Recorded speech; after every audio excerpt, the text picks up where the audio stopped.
Assetto Corsa because it's crashing.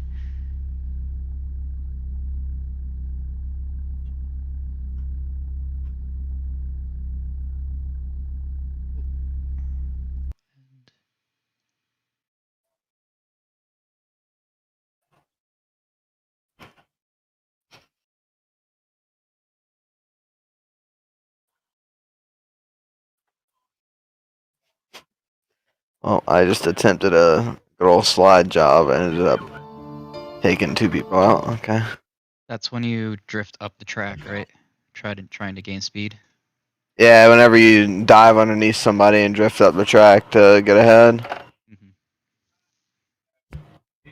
And I definitely dove underneath, but I didn't dive underneath fast enough and took 2 people out.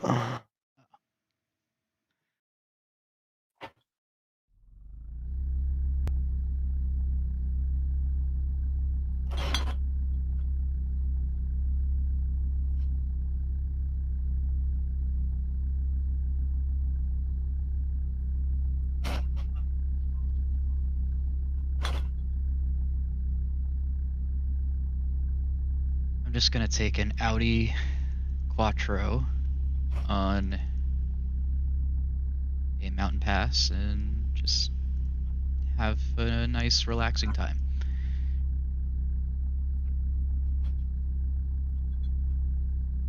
Just some kind of camber adjustment though. Just give myself a little bit of extra bite. Is it actually? It's... Alright, this is a bad idea. I'm not going to be able to do this.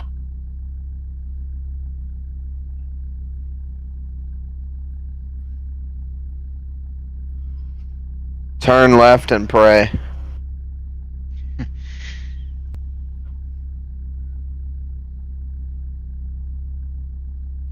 Wise man once told me you gotta turn right to turn left.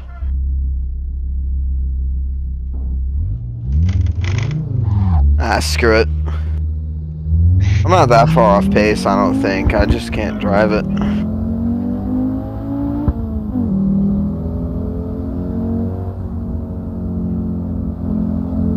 What cars were you in? The like midgets? No. The Camper World Truck Series at Eldora. Oh, so it's trucks under. Yeah. That must be a little I'm bit still more doing it. difficult. I'm still trying. 'Cause I looked at the leaderboard and I was like, well, I'm actually not that slow.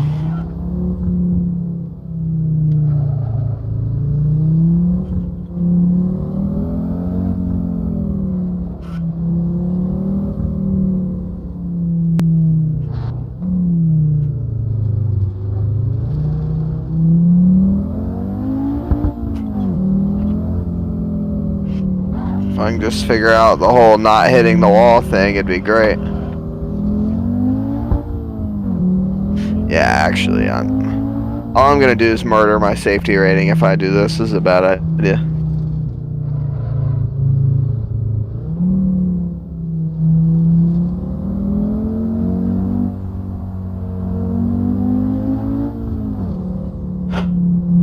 How does your safety rating compare to your road racing one? Well, my over racing safety is a 3.17B, and my road is a B 1.81. Yeah, I mean, makes sense. Alright, I'm gonna do another oval race because I feel like over racing. I'll do late models at Thompson.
Alright, so now we doing Thompson Speedway in Connecticut. Late model. Fix that up, you be 40 laps, I think. Probably be top split because I always end up there for some reason.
I was muted.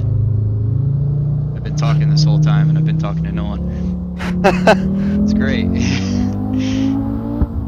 No, I was saying, I ordered new springs today for my E36 track car. Yeah? So like when I was at Watkins Glen, I noticed that going up the heel of the boot, I would set the car into the turn, and then as I was approaching like middle of the turn, when I had like the most basically like side G's, Yeah. I would feel the back end kind of do a dance. I would like feel it kind of like hit something and then like start to like wobble, and that was not giving me great confidence coming out of like a mid-speed right-hander. You know, like I wanted to be even maybe like pushing a little bit further, but I couldn't because like I was overrunning the car's ability at that point. Yeah. But the reason was because I was bottoming out the rear shock, so it would like hit the bump stop and then start oscillating. Yeah. So the fix, I figured the best fix for it would be to go up 150 pounds on each corner on the spring, so I could run like a lower damper setting, because I was also at like a really high damper setting, and that means any kind of like mid-turn bump is gonna also like overrun the damper. It's gonna, you know, it's gonna upset the balance of the car because the damper can't handle it. Yeah. But when I have the stiffer springs, I'll be able to lower my damper settings, so I'll have more compliant suspension, but it'll still be stiff enough to handle the load I'm putting on it. Yeah. That'll be good. So,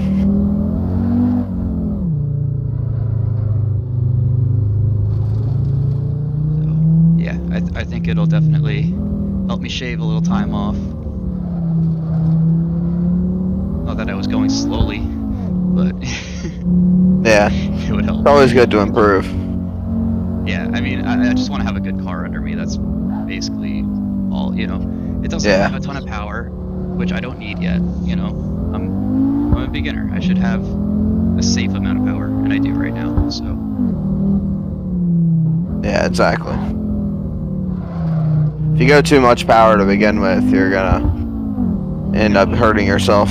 Yeah, unless you're one of these people who shows up to like DE days in a brand new Corvette that they can only use like 20% of, you know, performance-wise. It's like, goddamn. And then when you do go fast, it's like the car's doing all the work, you know. You're never gonna hit that limit unless you're a professional driver. And then even a professional driver wouldn't do that at a DE day because it's not a race. Yeah, exactly. But like my car right now, I can pretty much ring it out. So yeah, it's a lot more fun that way, anyways. Oh, yeah. Driving it on edge. I'd rather be on the edge rather than having to go so fast that it could literally kill me at any moment to have any kind of fun, you know? Yeah.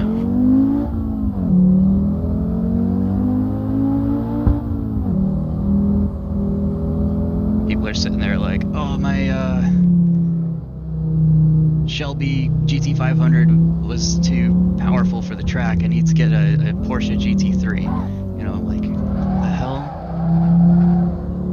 If you have enough money to worry about those decisions, why not just like go to a racing school and have them teach you or something, you know? Like, please. Yeah.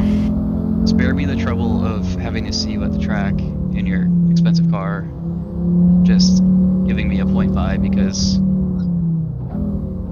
I'm at like a higher level in a much less powerful car. Like, come on. Yeah. I'd rather see a bunch of like medium speed people in slow cars than to see most of the field in an expensive car that they can't use. Yeah. It's really annoying to see a bunch of expensive cars at a track. Because, like, you know they don't know how to drive them well. Some of them do, you know, they're like, but they're very far and few between. Yeah. Like, you can't hate on the guy that shows up in like a Lotus or something, or like an old Porsche, and like it's just ripping, you know? Yeah.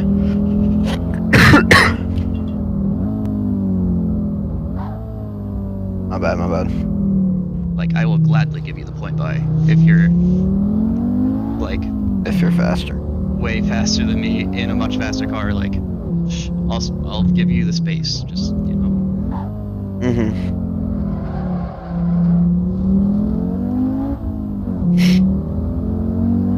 And there's guys in Camaros that slow down in front of you in the corners because their car just wants to like lean over to the point where it's gonna roll.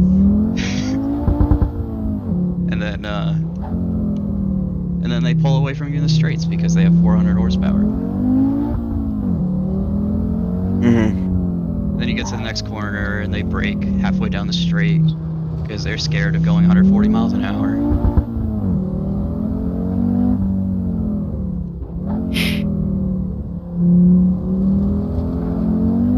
I'm complaining too much though.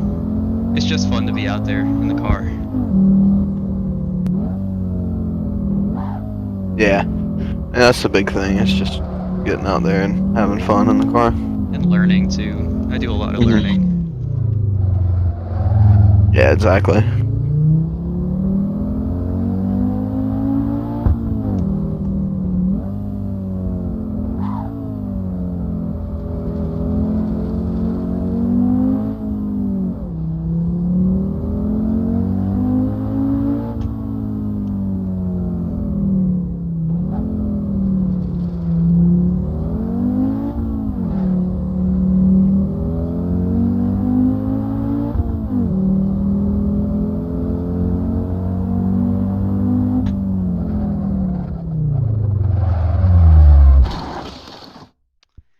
And I crashed because I wasn't paying attention.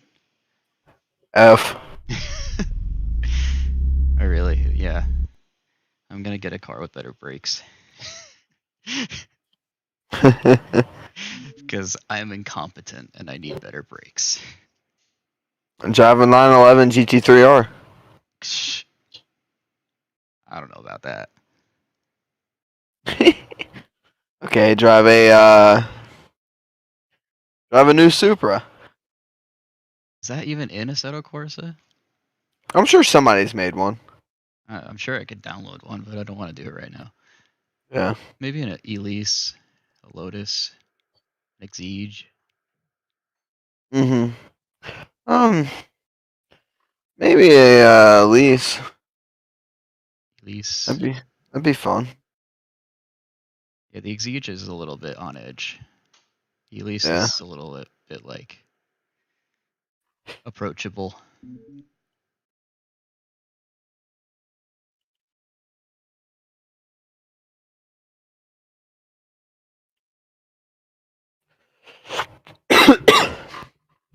Although it is the supercharged one, so Mhm. it's got a little bite.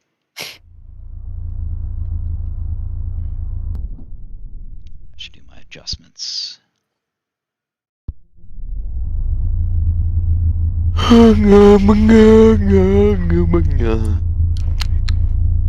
Sounded like a good yawn. That was a pretty good one.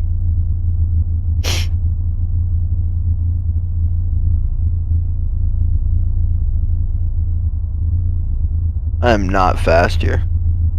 I don't know what I'm doing wrong, but I'm way off. Like, these guys are half a second faster than me. Not gonna qualify because it'd be pointless. Start in the back whether I qualify or not.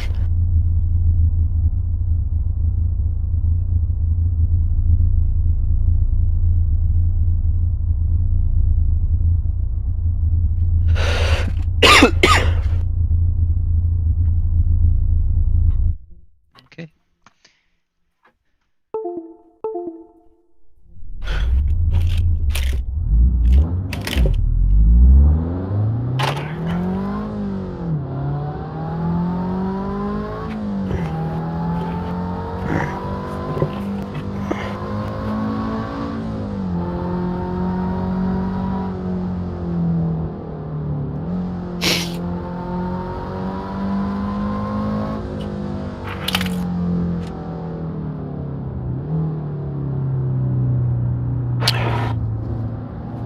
Like, my best time from practice was a 21.0, and these guys are doing 21.6s and 21.5s. Wow.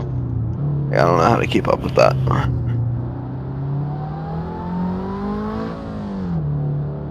Can you see what they're doing, or are they like down the road by the time you get a look?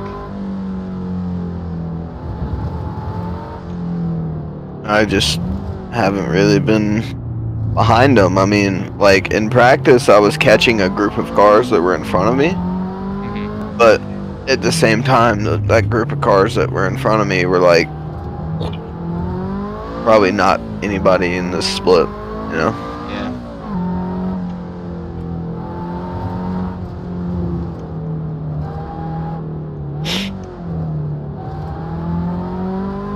Good call on the Elise. Feels good. Sweet.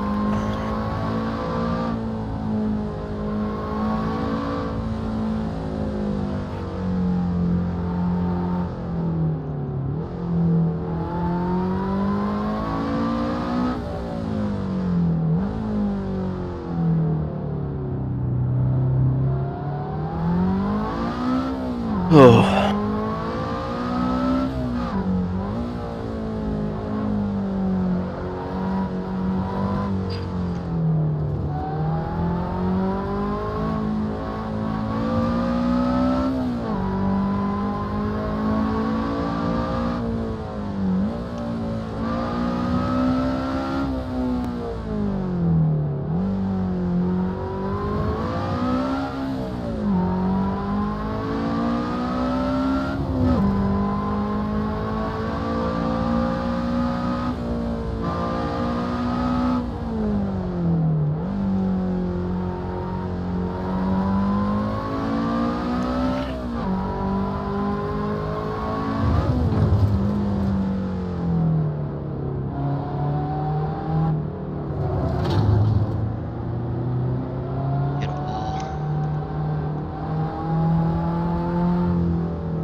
it's raced on.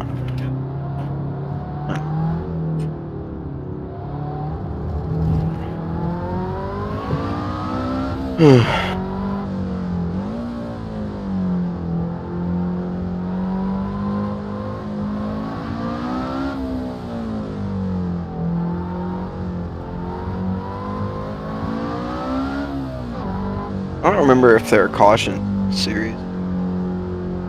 We'll find out. Well, hopefully I'm not the one that's gonna be in them, but if there are cautions, that just means that we're gonna have so many issues.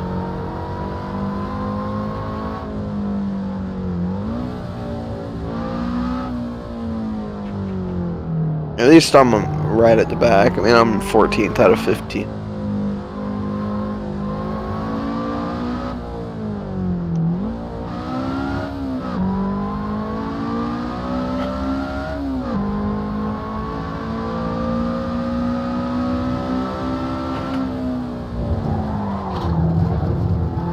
Oh God, that guy's blinking.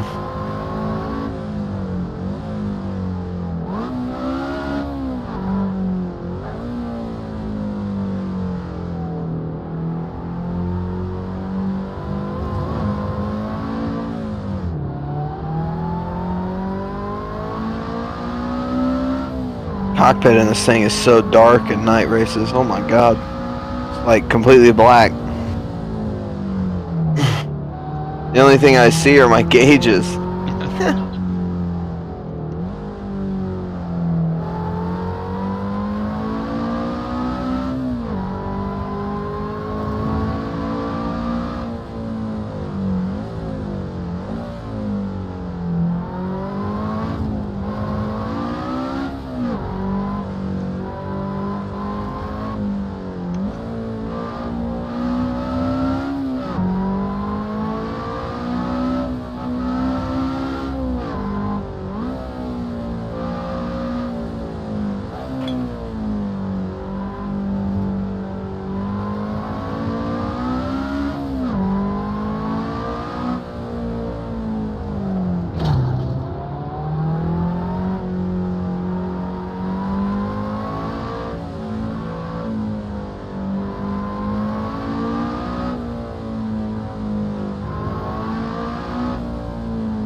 so hard to pass here.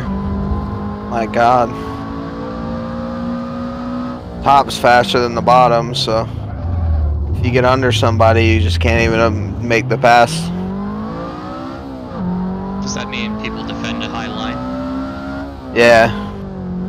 I mean, whenever people just run their racing line, it's like, you know, it's hard to get up top anyways, because obviously they start up there.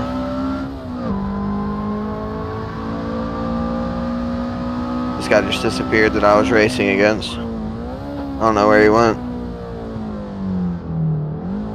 It's always a great feeling when someone's blinking around you.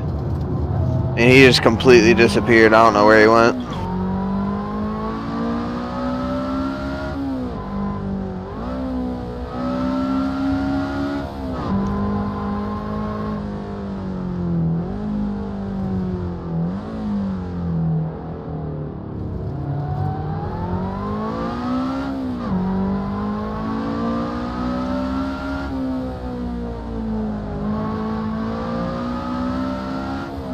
Whatever, I'll take it. P10.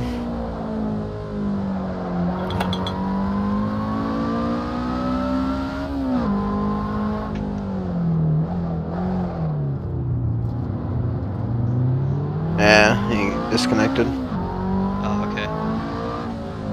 He just showed up on us on the screen.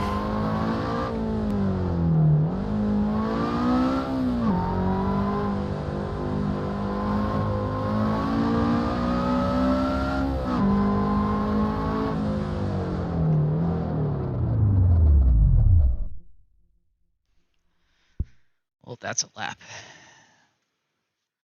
Or I should say, it's the end of that run because it's a point to point.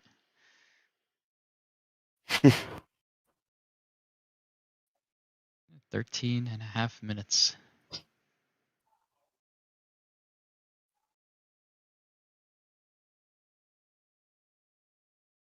gonna run to the bathroom quick. Battery 90%.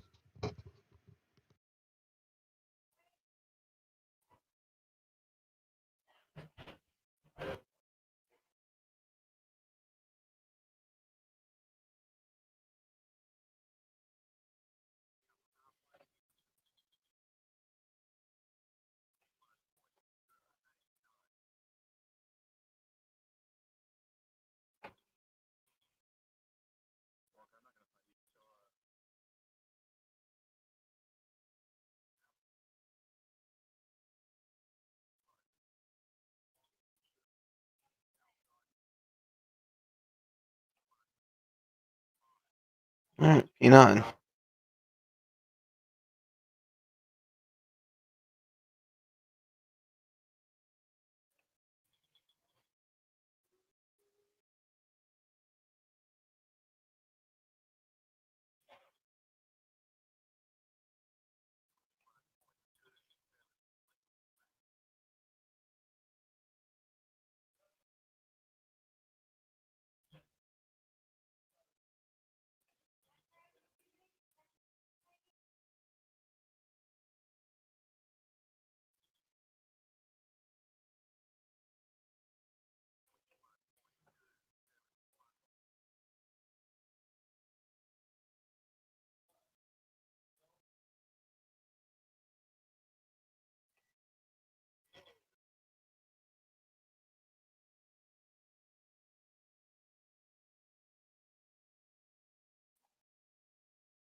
And we're back.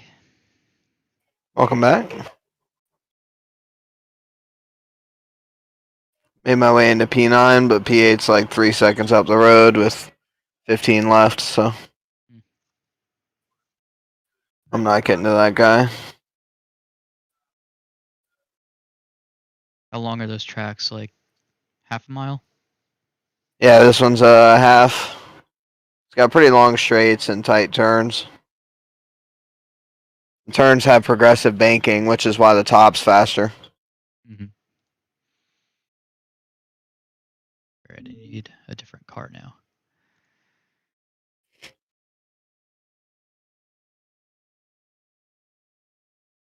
Nothing with too much power. R34. R34? Yeah.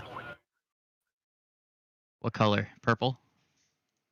I mean, I'm always going to say purple.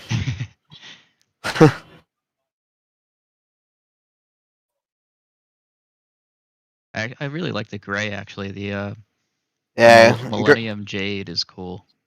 Yeah, and green as well is really nice on those.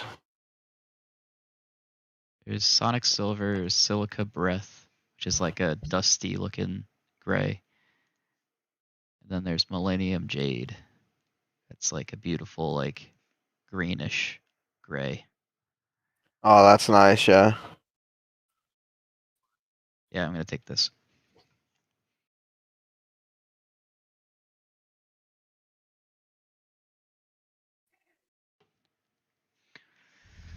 Okay. R34 is always a good pick for that sort of thing. A good car in general.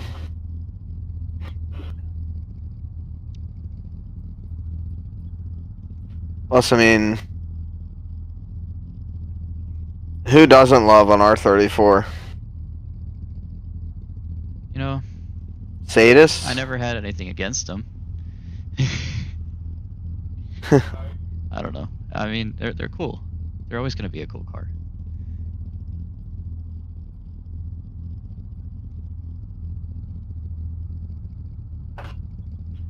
You're supposed to be like JDM lover boy. I like JDM cars, but I'm not really. I'm more of a German car guy myself. Yeah. You know, I mean, I am BMW guy, so I mean, Yeah. me and Mateo. But even But he's, still, like, you into had a Porsches. Subaru. I did have a Subaru, and I loved it.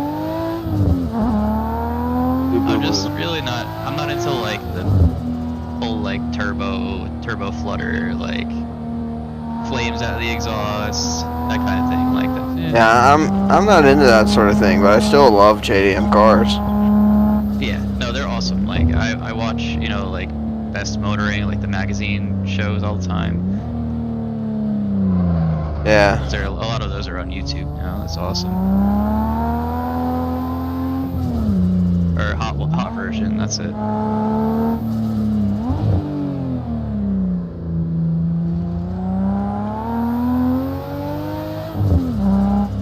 No, I always like seeing what they have to offer. Like it's a much different approach to cars than like a German car or an American car, but well, actually, Yeah. American cars have kind of followed suit a little bit more with like the technology. They're starting to.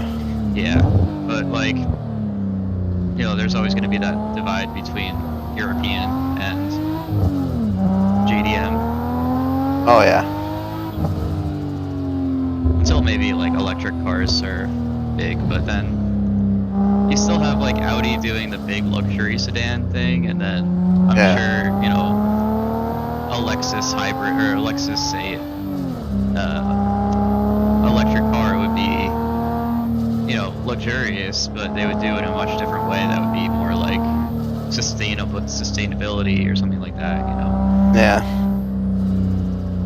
Exactly.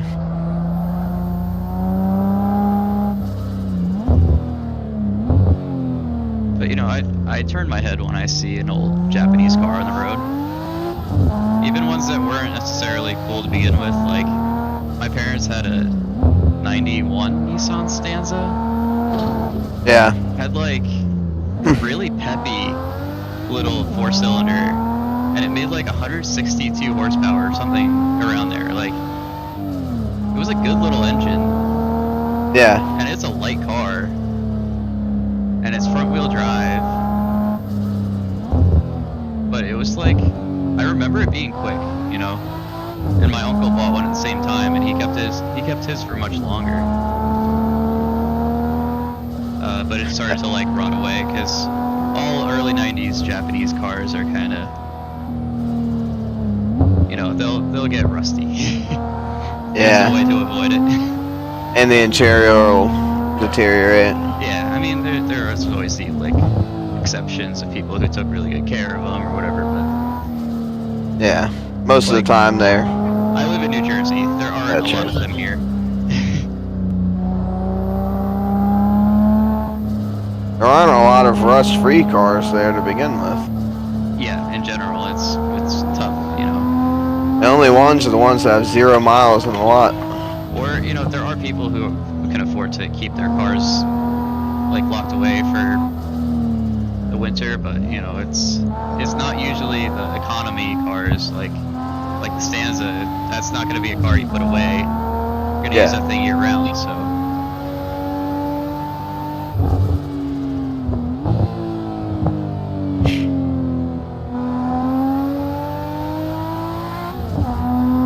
Yeah, I've always had a soft spot for 90s JDM cars. I mean, they all have such good engines in them for the most part.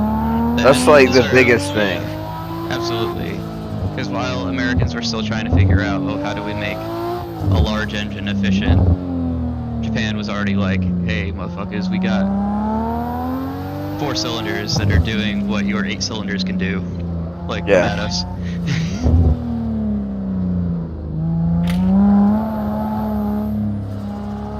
Yeah, I mean, like, even stuff like, you know,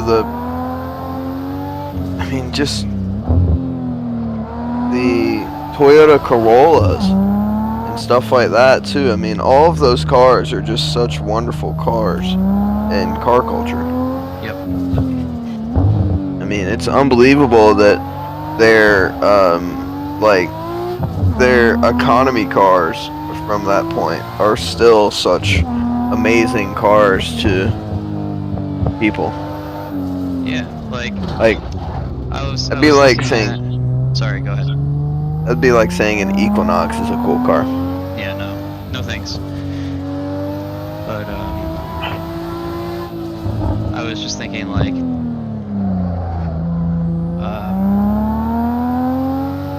they're cool cars because they were made like with care and not necessarily built to like impress people, but they were built to do their job very well. You know, like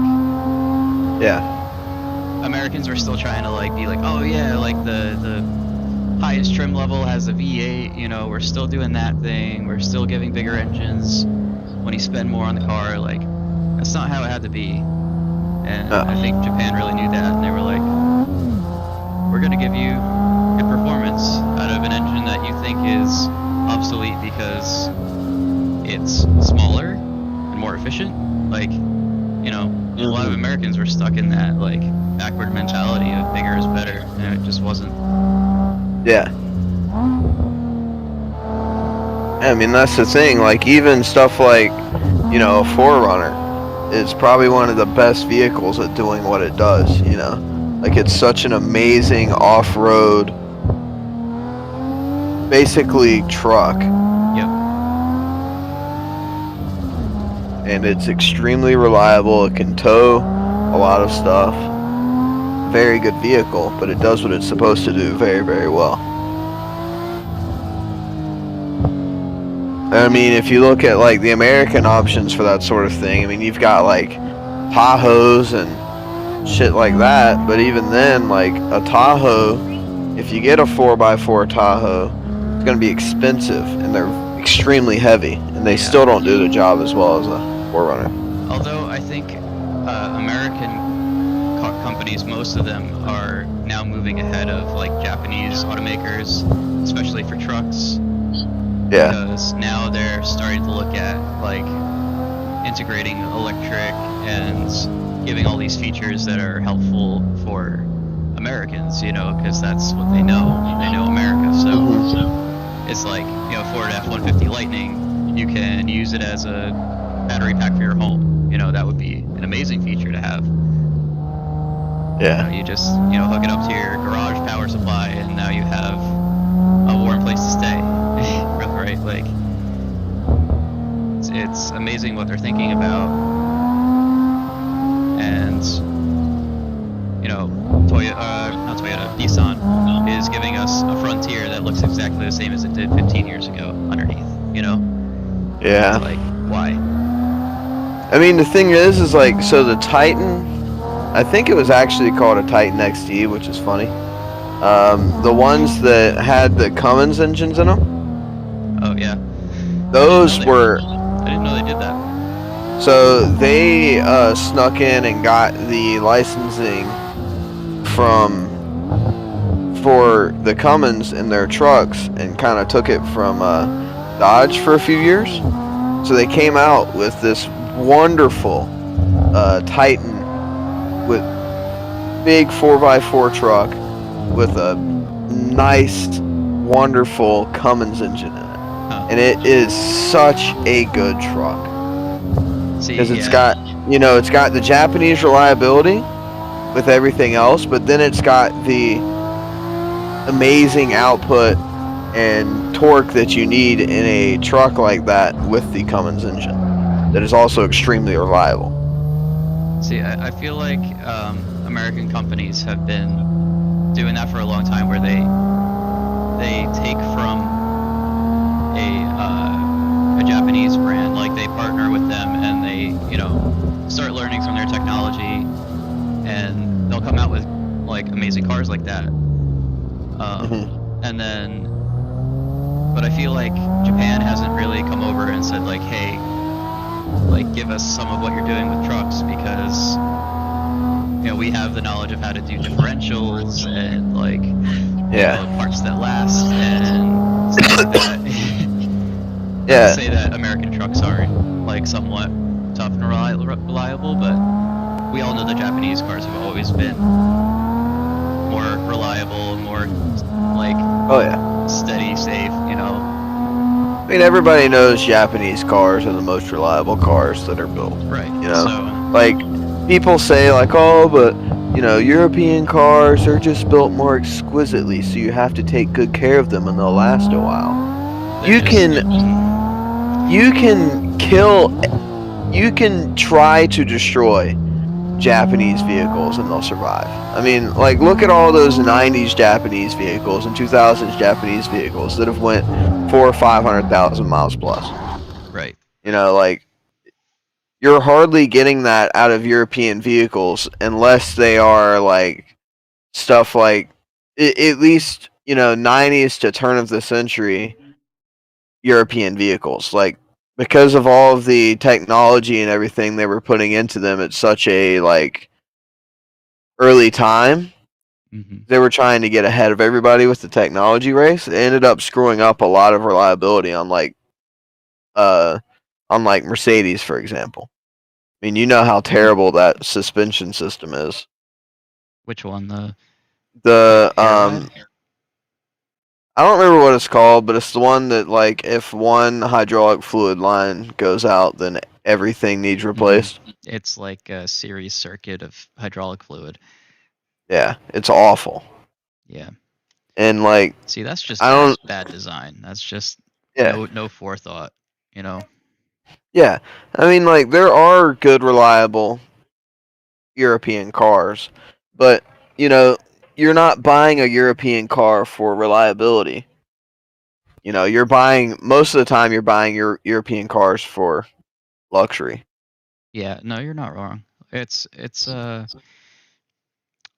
people expect different things out of different manufacturers in different countries. It's just that's the way it's been, and you wouldn't expect your BMW to run more than 250,000 miles, unless it was from the 90s, because apparently they were amazing at building engines in the 90s, but their V8s are kind of delicate. They're inline sixes from, I don't know, 2004 on, or what, like 2001 on, because that's when the S54 was made available. They've been a little delicate, a little touchy, Yeah. in need of attention. But yeah. I mean, it's the same thing with Porsches, with, you know, all really a bunch of German vehicles are like that. You know, Audis, extremely nice luxury vehicles, very Yeah. poor reliability. Yeah, no, I would never own an Audi for that reason. I would love to own an Audi because they're such beautiful cars, and I've always loved Audi as a manufacturer. But it's just like, what's the point? You know, I would probably lease one, but I don't think I would ever Yeah. be tempted to buy, just because I Yeah. know what's coming. You know, like, and even if it doesn't, you're taking a big risk on an Audi because Oh yeah. the amount of cars they make that are prone to having issues far exceeds the list that is reliable. You know. Oh yeah. But at the same time, like, you know, if you go for, say, a 90s, early thousands Quattro car, you're probably getting the best all-wheel drive system of the time. You know, Oh, so absolutely. They like, were way so ahead like, in some aspects. so like, there's high ground to that. Plus, you're getting an amazing engine note out of, say, a Quattro. Um, that it'll always put out a nice engine note that almost no car can really duplicate other than an Audi.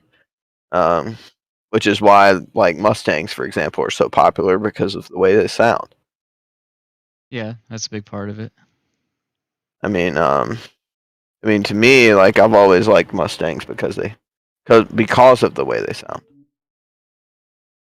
I mean, I'm not a huge fan, but that's me. Like, you know, I like smaller cars. I like light, agile cars. Yeah, You know. like, I'm a fan of all cars. You know, Oh, like, I am too. Absolutely. I'm not an SUV person. I don't like that big of a vehicle. I'm not a truck person. I don't like that big of a vehicle. But, like, you know, wagons Oh, are wagons are. probably the biggest that I'll go. You know, like, anything bigger than that, I kind of stop liking as much. And so, I'm like, kind of into the whole like JDM van. You know, like um like they have like four by four like mini camper vans. It looks like yeah, they're, you know, uh Volkswagen Euro vans size. hmm Volkswagen Euro vans are funny as hell. But yeah, no, like some of them are just beautiful. Like I think it's a Hiace, Toyota Hiace. hmm There was a certain year of that had like a greenhouse in the back it was just open, like so much glass around. hmm And I would just love to have something like that and just tour around with it, you know. That would yeah, be optimal road trip car. yeah. I agree. And somebody I know has a Mercedes. What's their big van called? Well, a Sprinter? Um, yeah, Sprinter. They have a Mercedes Sprinter, um, camper van, and it's Oh yeah. really really cool. And it's You got see a like, lot of those like lifestyle builds now. It's like yeah, they lift them, they put knobbly tires on and make it into a little home space. It's pretty cool. hmm yeah, it's a really cool van. This is also the same guy that has an Opel GT, An which, Opal? yeah, Does he live in the which States? well, so whenever he was younger, he used to live in California, and his dad had an Opel GT, and his dad only Oh, let him drive it once, and the one time he drove it, he fell in love with it. So then he bought one and restored it a couple of years ago, cool. and so now he's got that one. Pretty cool. It's an extremely spacious car. Hmm. You would be very surprised whenever you sit in it how much room it has. Someone who's like 6'4", 6'5" could easily drive that car without their head hitting the ceiling. There's a lot of leg room. There's a good amount of headroom. Just a really nice vehicle. Yeah, I kind of missed my Outback for that reason because it was like big and airy and like open. Yeah, that's why I love my Volvo so much. It's like it's so much space. I never feel cramped with that thing. And then you get the great visibility from all Yeah. the windows. It's awesome. Yeah, and somebody told me one time that there was bad visibility in those things. I just laughed. Dude, you Like, how literally can you have say? so much glass around you. Yeah, like it is literally all visibility. You don't even have to turn your head. You just like use your peripheral vision and you can see everything. Yeah. Like it doesn't make much sense to me.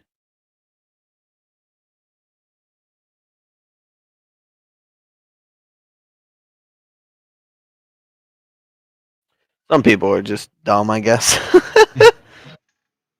They don't know what they're talking about. Oh man. As someone who hasn't driven a wagon before.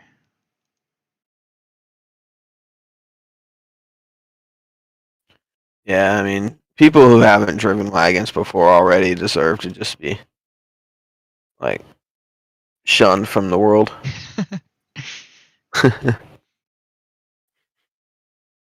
You must drive wagon. Let's drive wagon. Wagon, good.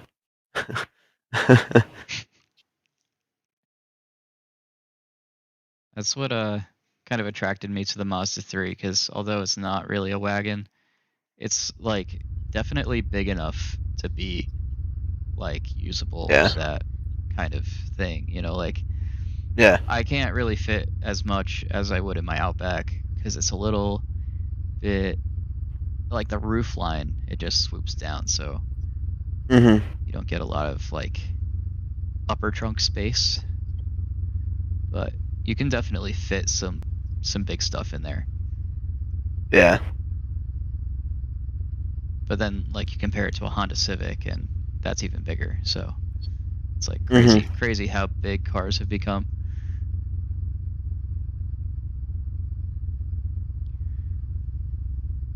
Like you look at a 90s legacy Outback and they're tiny. They're little Yeah. cars. Now Outbacks have turned into basically SUVs. Yeah. No, they are. Like it's just crazy. I hate it.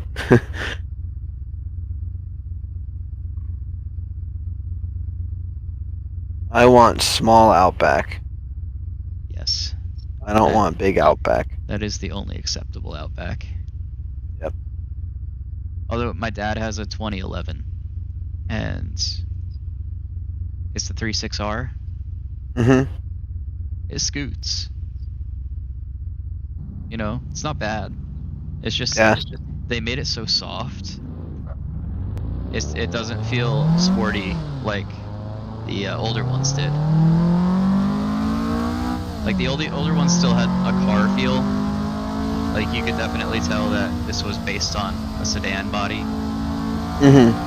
But the newer ones, it's just you get like a full-on truck feel. Like it just feels like it's made to be like a luxury hauler, and that's it. You know, it Yeah. doesn't feel sporty. It doesn't feel sharp. It has good power, but not the kind of power you want. You know. Mhm.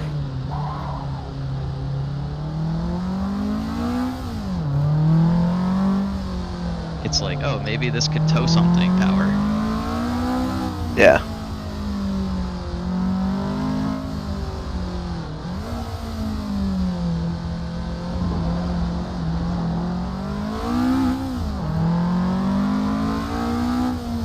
But what I'm looking for is fun power. Yeah, exactly. Thinking with your peanut, no. What? That you're thinking with your peanut. Oh yeah.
I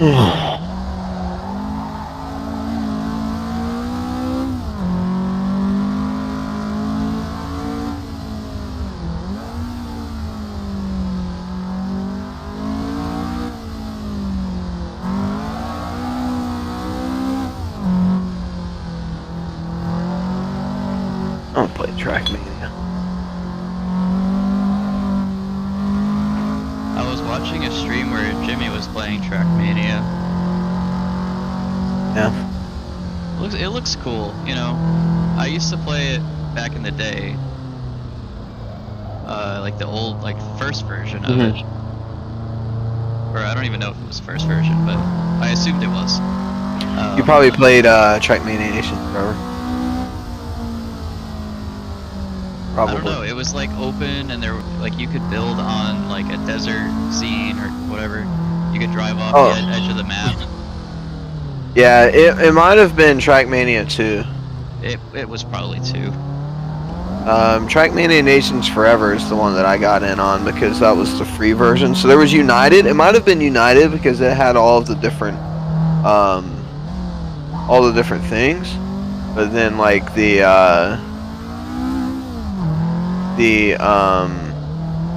wow, my brain just. All the different things, meaning like the environments, or The different environments were on United. I got you.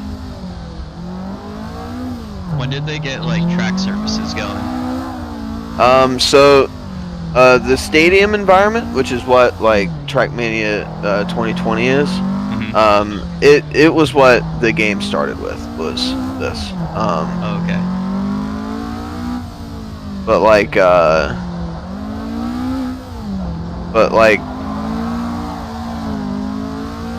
wow, my brain is like dead.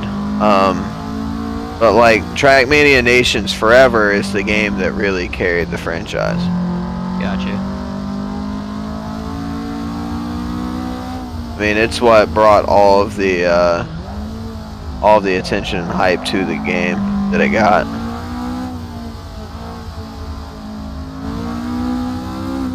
And now it's like an esports thing, right? Yeah, I mean, it's always been an esports thing. It's actually not as big now as it used to be. Okay. Back in the day, it was really, really, really popular. It was in like ESWC and stuff like that. But now it's basically just Nadeo doing everything. Kind of sucks.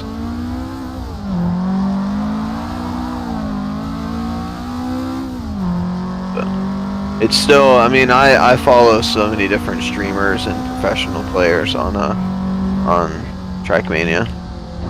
Always have a really good time. Is that?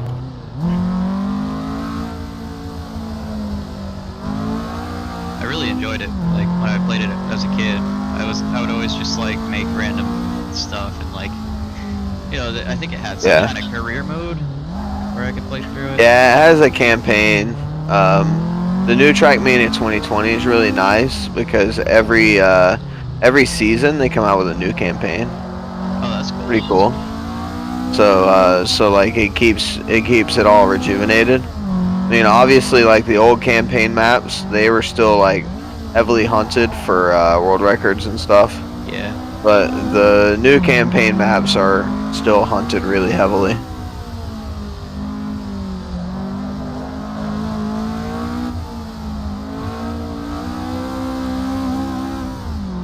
And it's like individual, right? Like you don't you're not actually on track with other people. You're just seeing their ghosts. Yeah. Yeah, I mean, everybody's like in the race at the same time, but there's like no collision or anything. Okay. Does that ever get distracting? No, not really. I mean, you can also just turn ghost off. Okay, yeah. As well. I would probably do that because watching Jimmy's stream, I saw everyone like fanning out, and I was like, wow, I can't even tell where the corner is anymore. Yeah.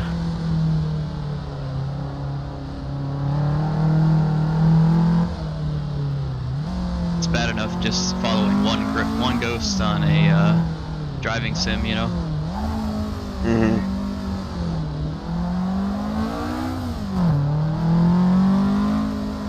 So sometimes that helps me. Yeah, I mean, I like Ghost whenever I'm in time trial, but that's about it. Time trial is about the only time for me. Mhm. Otherwise, I'll have that like relative split thing up on iRacing, or Yeah. you know, or just look at sector splits if I'm in pretty much anything else. Mhm.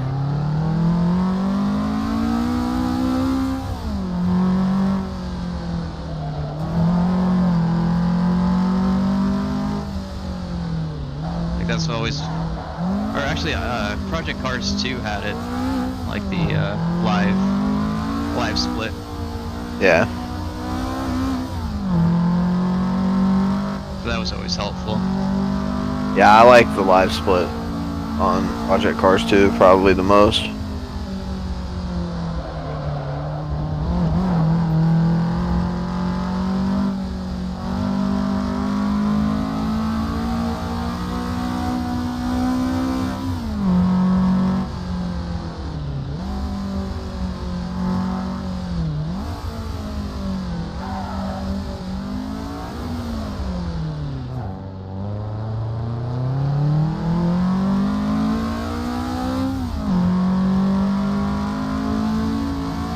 It was really funny, like, when I first started getting into, like, Gran Turismo, I started to realize how different a path I had in terms of, like, racing games to everyone else. So Yeah. I would talk to people, and I would be like, oh, so, like, what were you playing before this? And they're like, oh, all the Gran Turismo games. Like, I've only ever been on Gran Turismo. I'm like, okay. Because, like, I started in, like, when I was a kid, I would play, like, Test Drive. Yeah. And also, like, any Need for Speed game I could get a hold of. But I had a wheel, so I'd play it with a wheel Mhm. on PC. So I was like, I didn't even interact with anyone from the sim racing community until I was on PlayStation 4. Or actually Yeah. PlayStation 3 on GT5. Until then, I was just kind of like doing my own thing. Mhm.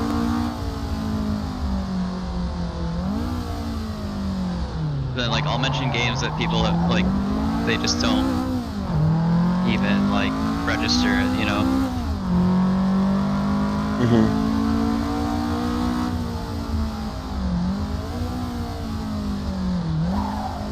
And then, like, my dad would throw the oddball games at me, like, there was this one he had, it was, RC car racing.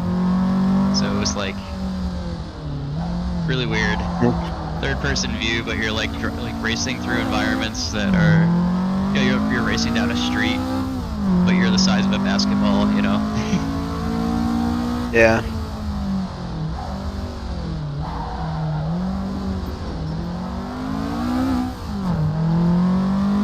It's kind of funny.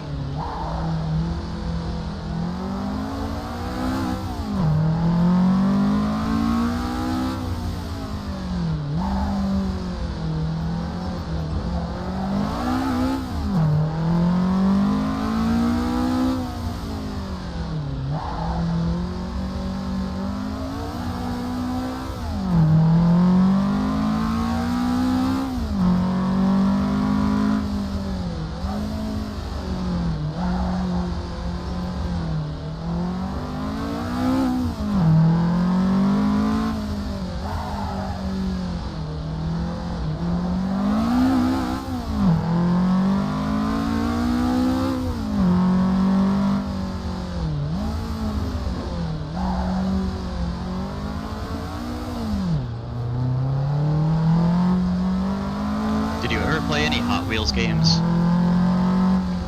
So, I did, you remember how they had browser games? Yeah. Those are the ones that I played, and there was one in specific that I always played. I don't remember what it's called, but it was a like car wash game, Okay. and you had to like obviously do car washes, and it was like a kind of tycoon style game. It was pretty fun, for 7 or 8-year-old me to play. Yeah.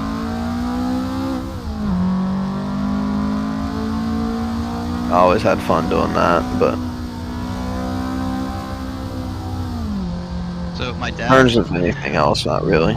I think the first game I might have played, like a racing game, was probably on. So my dad had an Intellivision set up, and it was like a pole position type thing. Yeah. I think it was that. And then when I was finally like old enough to have a PC in my room, it was I think I started on Test Drive, and then I did like the Hot Wheels games. It was Velocity X and World Race. Yeah. Velocity X was awesome because it was like full of missions and shit. And then Kind of like how Test Drive was in some of the later games that they made. oh yeah, I played like an early one where it was like it was more like Need for Speed Hot Pursuit, like the original Hot Pursuit. Yeah. Or was it Hot Pursuit? Yeah.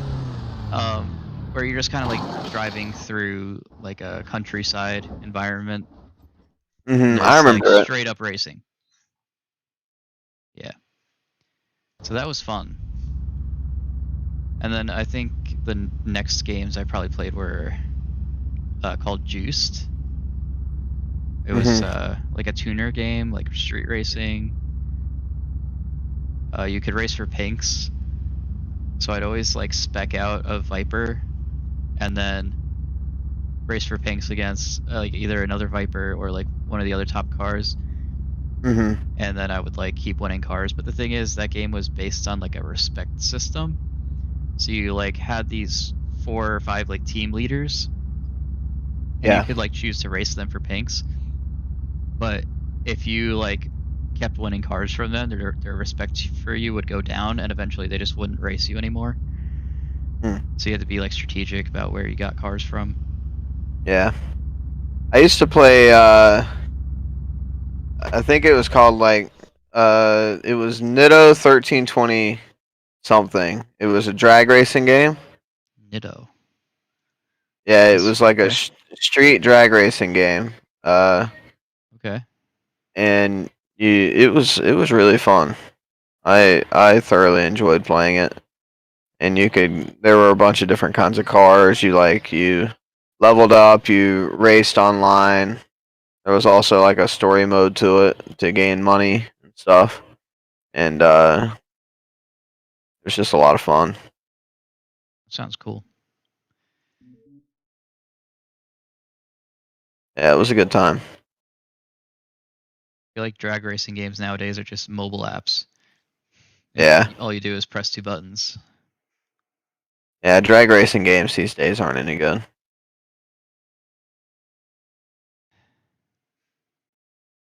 But like,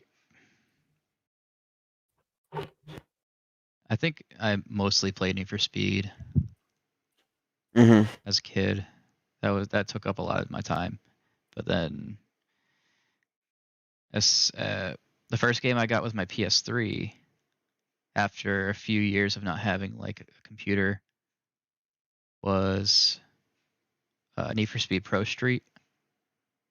Yeah. I got that in 2008, and that was like a year after that game came out or something like that, or maybe it was 2009. But I got that. I loved it, but I still like. I had a wheel when I was a kid, so I like wanted the wheel again, and I wanted a game I could use it with. So that's what drove me to want Gran Turismo. And I played the Yeah. Gran Turismo 5 beta, which was tiny and very incomplete. And then they came out with the full game like a full year later. Which honestly I was thankful for once I started playing it, because it was like very, very well done and very complete. Yeah. and then That's one thing. Like I never really was on PlayStation until I bought my PS4. So like the racing games I did on my console were always Forza and F1 game. That was really okay, it. yeah. I don't mind Forza, but it's so foreign to me because I only ever had PC and PS4. So like, Yeah. I didn't even go over to my friends' houses to play it. Like, it wasn't something. All my friends were into COD, not racing games. So, Mhm. and I never really did FPS stuff. I mean, mostly that's still all I played was Call of Duty. I mean, I never really cared too much about racing games in general. While I was on Xbox, all I did was really just play COD, hmm and that was like the one thing that I did consistently every single day. I can say that I thoroughly enjoyed my time doing it. Oh, And I mean, I I've met don't a lot blame of you. people through it, and Yeah. I had a lot of opportunities while I was playing Call of Duty, but they never materialized, sadly. Oh, Um, I've always wanted to be like a professional Call of Duty player and stuff, but just never happened. yeah. It's so competitive. Yeah. Really, like all esports right now are just ridiculously competitive. Yeah, I mean that's the thing. It's like a few years, like 8 years ago, I probably had enough skill to be there, but I was 13, so I couldn't play in tournaments or anything. Oh yeah. So like, I was kind of screwed from that front already.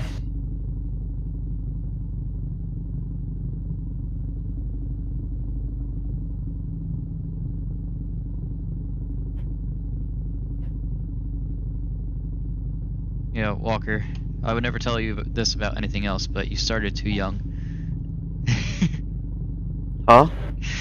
I said you started too young. Yeah. It's not a Yeah, I thing you mean, can say about many other things, but maybe a couple other things.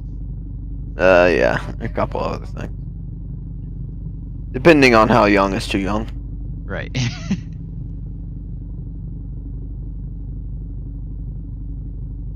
Not a debate I'm willing to have right now.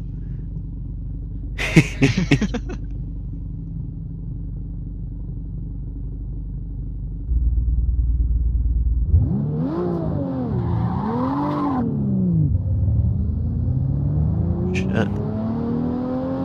So I'm doing something called the Random Map Challenge on Trackmania, which Oh is a yeah. pretty self-explanatory challenge. It randomly puts you on maps, and you have to get the author medal to continue.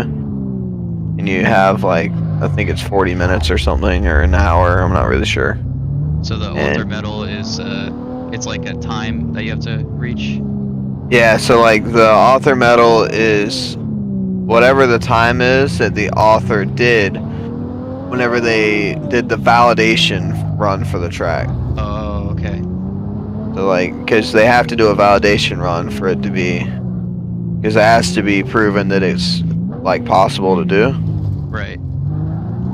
Are there some like ridiculously hard tracks that like Yeah, so just there's a competition called Khaki is Khaki, and they are the hardest tracks in Trackmania.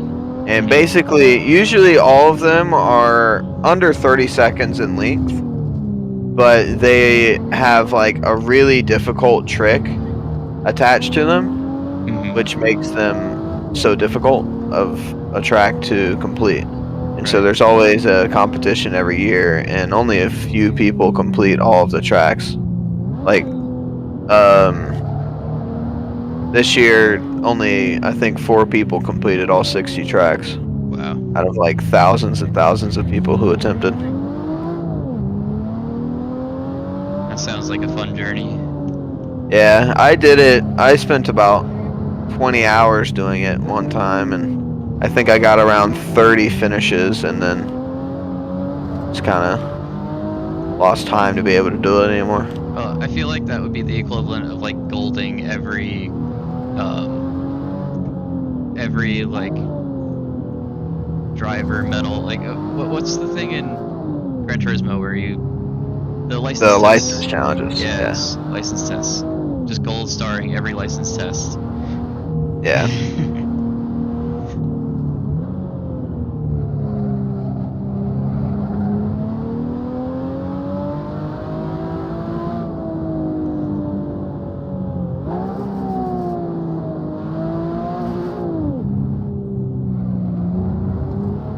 This track that it just put me on is absolutely abysmal.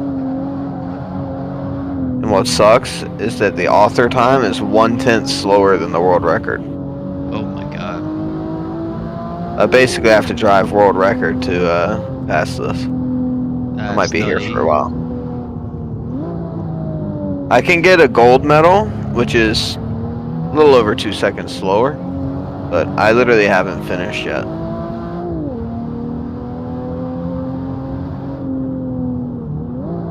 Are people allowed to practice their own tracks before they do a validation? Yeah. So they could just set a ridiculous time and then it would just be very hard to beat it. Yeah. Especially because they can build a track to their advantage. Oh yeah. There are some mappers that build like shortcuts in the map that nobody will ever find, but they know them, so on their validation run they use them. Huh. It makes for really annoying times.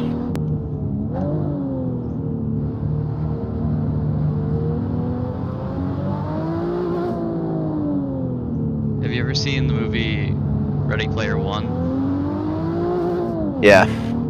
That just like reminds me of that race at the beginning, where it's like impossible to beat unless you go backward. Mm-hmm.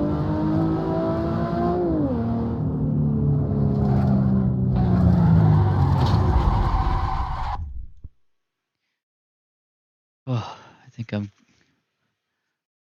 done driving for now. I just crashed a BMW 1M. Oh boy. Yeah, not my finest moment. Don't say that around Mateo. Was it yellow? It was white. Oh dang. If only it was Phoenix yellow. Oh. Or whatever. I think Phoenix yellow, right? That's what his is? Well, he has an M3. No, I'm talking. Is that not a 1 Series? His car, and I know you're talking about a M1, but He still. has I don't know very much about he has an E36, BMW's which names. is he has an E36, which is like the 90s model, Yeah. and then I think he has like this the short one with the hatchback. Mhm.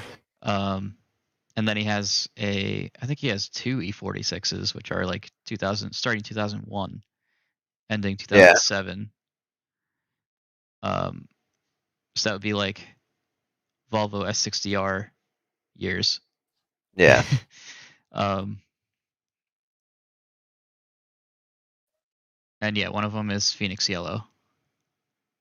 And I think he has the Porsche. He's got a the Cayenne or SUV. something. Yeah, Cayenne.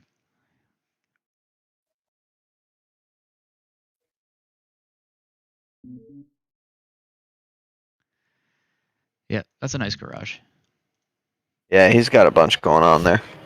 And now he's got that Boxster. That Boxster is beautiful. Oh yeah, that's awesome. All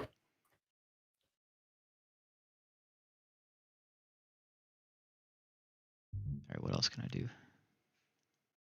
Oops.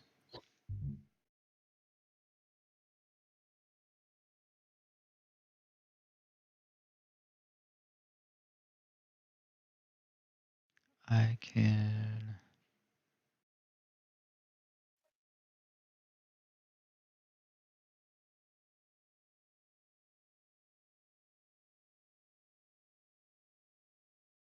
I wish I could play Forza Horizon 5. I downloaded it. I bought it. I downloaded it, and it doesn't work on my computer. What do you mean? Because it's really fun. I have it downloaded. Where did you buy it? Steam. Why doesn't it work? It bugs out, dude. I don't know. I like get to a certain cutscene and it just freezes, Huh. and I can't do anything to stop it. That sucks. Like I put in an inquiry with them, with I guess Microsoft or probably just the portion of Microsoft that deals with the Forza game. And they sent me back a thing like, we're dealing with this problem right now. Like your inquiry has been added to the case. I'm like, okay. So I've just been waiting, Mm-hmm. and it's been like a few weeks now. That sucks. So I mean, Page 5 is really fun. yeah, I mean, I definitely spend some time in there, but like I literally can't run it. That sucks.